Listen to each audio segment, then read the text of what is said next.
Hi, Professor. My name is Ashton Potter, and today I'm going to be presenting our Native American music research paper.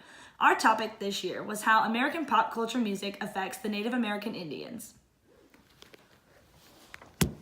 When I first signed up for Native American music, I really thought this class was just going to be another music class where we were going to learn about instruments, identify them, and then figure out what they sound like. But to my surprise, I learned a great amount about the different tribes in the Native American culture itself.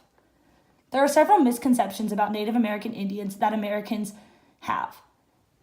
To go off the music, I listened to different types of music, and this course actually allowed me to step back and pick apart the lyrics that my songs were actually trying to convey.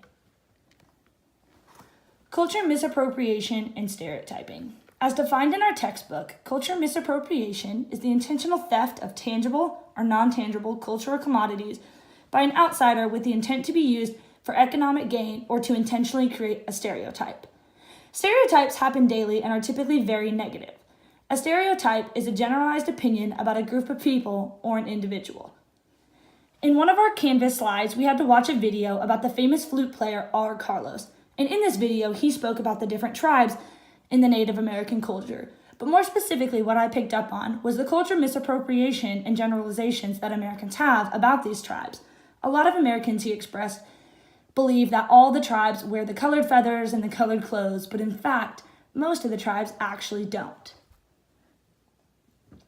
Discrimination in word choice.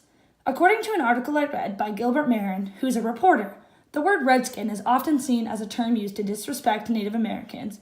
Some even consider it a racial slur. But to my surprise, despite the fact that redskin is a racial slur and disrespectful to Native Americans, this article expressed that many Americans actually do use this term on a daily basis and even try and sugarcoat it to make it seem less offensive. Many artists will use racial slurs or words in their music because they're trying to tell a story. But to me, it doesn't matter the story they're trying to tell. Every story can be told without racial slurs or words to hurt one's culture. People often confuse cultures and do not fully understand the culture's values and beliefs. But to me, it's okay to ask a question about a culture because you'd rather get educated with the correct information than make a generalized assumption and risk offending someone. Rebel music and playing Indian. We had to watch a video of rebel music, which is when Native American artists talked about how they are misrepresented and degraded as less than human beings. I remember one specific artist talking about how he decided to become an artist and wrote his music about the fact that Native American Indians have come so far. And he even expressed how they were hunted and killed on their own land, but to this day still live and reside on that land. And he wanted to make sure his music was heard by everyone to hear the truth about Native American Indians. In our textbook, playing Indian was described as a mainstream American culture has created opportunities for children to dress up as Indians, to sing songs about being Indian, and to learn Indian dances. But when actually they're looked at as mocking what Indians are. Singing Redface is when a non-native person takes on a racial archetype of a Native American character through song, yet we encourage children to do this. So for an example of singing Redface, Row, Row, Row Your Boat and Twinkle, Twinkle, Little Star are common songs that parents teach their children.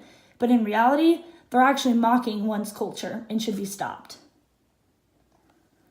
Music films are disrespecting Indians. Americans have not only offended and misrepresented Native Americans in their music, but also in plays or films, which is called blackface minstrelsy.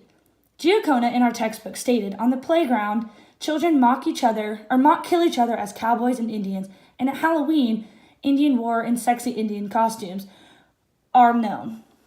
For example, this past fall on the OU campus in the Panhellenic community, one specific sorority had a member of their chapter dress up as Pocahontas, and the Panhellenic community got a lot of backlash on this as it was culture misappropriation, it was very provocative, and was not welcomed in our community. Ruth Hopkins, another article I read, wrote, "Those who play dress up by wearing American Indian costume, headdress, or war bonnet are not only failing to acknowledge the existence of over 500 recognized Native nations, each separate and distinct from one another, they're making light of centuries of suffering." So like I said earlier with the artists, a lot of the stories in history that Native American Indians have faced is not known to Americans. And by dressing up as Indians, mock killing each other as cowboys and Indians, we're only fueling the fire that the Native American Indians are trying to put out. So to wrap it up, what happens now? What can you do? I encourage everyone to be aware of their actions and words when speaking of another culture because you never know who's listening or who you could offend. It's so easy just to speak our mind without taking a step back and thinking if our words have the potential to offend someone. I know sometimes for me, I find it hard to find a filter, but after this course, I definitely want to make that a goal of mine. American pop music is continuing to become more offensive to not only Native Americans, but other cultures and races as well. After this course, I've been listening to music and realizing that a lot of the songs on the radio today include racial slurs and attacks at other cultures.